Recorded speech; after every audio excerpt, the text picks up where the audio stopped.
Psalm 4 is met 'n snaarinstrument bedoel om te speel. Ek het gewonder hoekom nou 'n snaarinstrument, want dit is 'n oorlogpsalm.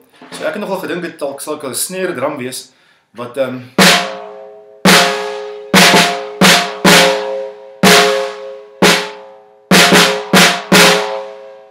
'n ritme moet aan, dalk 'n marsmusiek moet wees. Jy kan sommer die soldate sien beweeg. En tog is hulle benoud. Tog is hulle bang vir wat lê vir ons in die toekoms voor. En dan kom sê die Here, maar die probleem is jy moet binnekant eers vrede kry en dan sal dit buitekant toe gaan. Dis hier van binne af waar ek my hart kan uitstort voor die Here, dan kan ek vrede kry na buitekant toe. Is dit nie wonderlik om dit te weet nie? Dat die psalms ons 'n bietjie van 'n woordeskat gee, nie? Ons 'n bietjie help om te kan bid.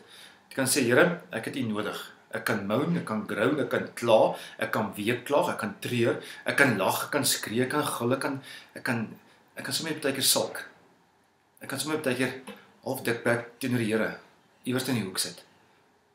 En hy is okay daarmee. Hy word nie omkant gevang nie. Hy is okay daarmee. Hy laat dit toe dat ek so kan wees.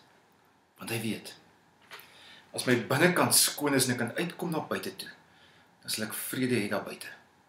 Maar dit kom nie van binne af. Selfs al lyk die lewe baie keer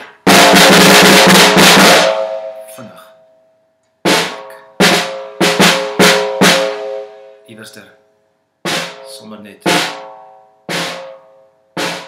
gaan rus. Gaan lê en my oë toemaak en slaap.